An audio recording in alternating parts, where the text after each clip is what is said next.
vamos falar um pouquinho sobre luto.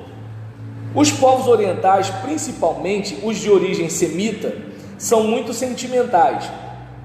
Até hoje dá para perceber isso, né? Então, assim, tanto na questão do choro, como a questão da raiva, como a questão da guerra, assim, é um negócio que é sinistro lá. E fazem profundas lamentações quando lhes morre um parente. Entretanto, há exceções. Abraão, em Gênesis 23, não pranteou em voz alta a morte de Sara. Isaac, Gênesis 35, versículo 27 a 29, não fez lamentação pela morte de Abraão. Jacó e Esaú, Gênesis 35, versículo 27, também não prantearam a morte de Isaac. Deixa eu ver aqui. Jacó chorou pela morte. Jacó chorou pela morte de José. Gênesis 37, versículo 34 a 35. Eu dei uma parada aqui porque eu falei, peraí, como é que ele chorou a morte de José? Mas aí é por causa da narrativa daquela, né, do golpe que os irmãos deram, né? Seu filho morreu. Os caras nem falaram nosso irmão, né? Não falaram José, seu filho. Gente, como é que pode, né? Meu Deus do céu.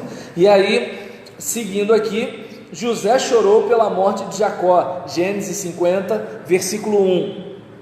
E com os seus irmãos e um grupo de egípcios choraram com um grande pranto na eira de Atade a morte de Jacó, a ponto de causar admiração nos moradores daquela terra. Por Gênesis 47, 29, Josué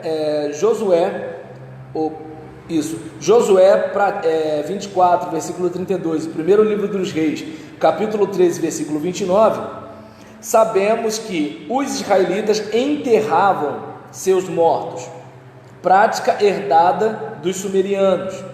Antes do sepultamento, preparavam o cadáver, como lemos em João capítulo 19, versículo 38 a 42. Não usavam caixão para o morto, via de regra. O cadáver era sepultado, enrolado em lençol. Pranteavam pelo morto, Marcos 5, versículo 38. E contratavam, aqui está carpidores, né?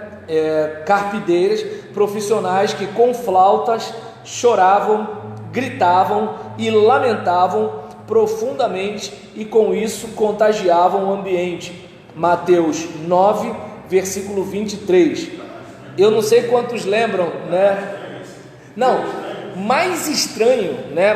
Porque assim, eu até entendo um pouquinho contratar alguém para chorar por um defunto, que nem a gente contrata alguém para animar uma festa, ou seja, você assim, contrata alguém para botar o pessoal para cima, e aí você contrata alguém para botar o pessoal para baixo. O que é engraçado é que quando Jesus fala assim, a menina não morreu, mas dorme, param de chorar e começam a rir. Aí fica assim, não, quero meu dinheiro de volta. Cada uma, não é para rir não, rapaz. Ei, que negócio é esse? E aí, seguindo, o filho da viúva de Naim, Lucas capítulo 7, versículo 12, teve uma multidão que o acompanhou ao sepulcro. Os judeus sepultavam seus mortos, em cavernas naturais, como as que haviam no Monte Carmelo em grande número. 2, comumente na terra, como se faz hoje. No Antigo Testamento, o verbo enterrar o defunto aparece 18 vezes, sepultar dezenas de vezes. A palavra sepulcro ocorre 63 vezes e túmulo 28 vezes. Podia ser um sepulcro cavado na rocha, como foi o de Lázaro, João 11, uma caverna cavada na pedra, da superfície para a profundidade, desce-se por degraus feitos na pedra. Meu Deus! Embaixo é uma espécie de salão amplo, com 2 compartimentos. No mais interior depositaram Lázaro. Na boca do sepulcro colocavam grande pedra para fechar. O de José de Arimateia foi cavado na encosta do Monte Calvário. Abriram uma grande cavidade, levantaram depois uma parede de tijolos, deixando uma porta de entrada. Dentro, dividiram-no em 2 compartimentos. No da frente, colocaram o corpo de Jesus. Como porta, arrastaram uma grande pedra. Então, a gente verifica aqui uma prática de honrar os mortos. É algo que, assim, eu entendo que Que nem lá no bairro da igreja que eu pastoreei anteriormente, tem um cemitério, né, chamado São Lázaro. Já saiu várias vezes no Balanço Geral, na época do Wagner Montes, em que vazavam restos mortais, às vezes para o lado de fora do cemitério, né? Eu não sei nem se chegou a ir para quintal dos outros, coisa assim. Então, de você de repente deu uma chuva, aparece crânio de gente, aquela coisa toda, e assim, é algo triste, porque o mínimo de humanidade requer que a gente honre os mortos, né? Então, não sei se vocês lembram daquele filme, né, o Tropa de Elite, quando o bandido baiano fala assim: na cara não, seu polícia, para não estragar o velório, para aquela ideia de que é o seguinte: caramba, a mãe já vai ter o filho morto, ela não pode ter a chance de sepultar o filho, ela não pode ter a chance de olhar para o rosto do filho, né? Então a gente percebe que a gente chega a um ponto de falta de humanidade, em que a gente não tem nem mais respeito pela dignidade humana na questão do sepultamento. Então, como é que eu posso dizer?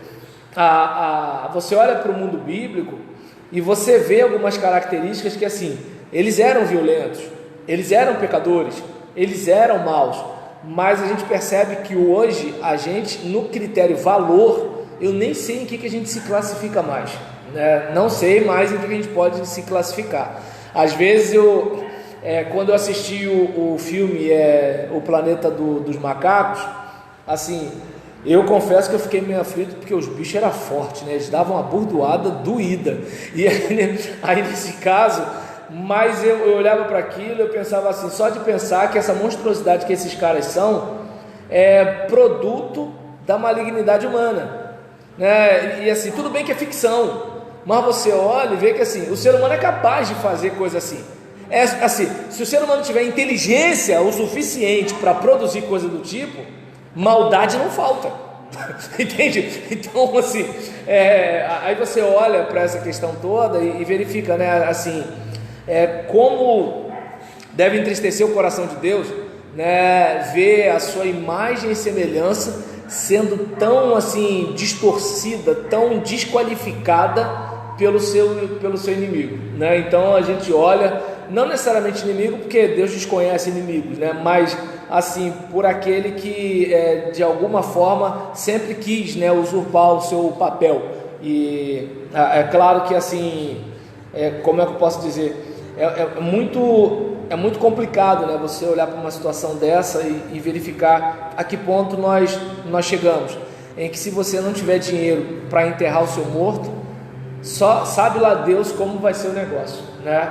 Aí assim, se não tiver o vizinho para fazer a vaquinha, se não tiver alguém para dar um dinheiro, se não tiver um vereador, né, que assim não tem nada a ver com vereador, mas na hora da necessidade não tem como. Você precisou de médico, a saúde pública não é decente, tu vai no vereador, né? Não tem como enterrar, vai no vereador. E assim, às vezes o cara tem memória, né? No dia da eleição ele te lembra que ele enterrou tua mãe, é um negócio complicado, né? E você, pobre, sem condições, abaixa a cabeça e fica com vergonha, né? Embora eu entendo que era ele que tinha que ter vergonha, né, de se aproveitar da sua miséria para fazer um negócio desse, mas fazer o que, né? Se a gente tem aí gente grande, né, pegando o orçamento da União para comer lagosta, gente que podia comer lagosta em casa, né?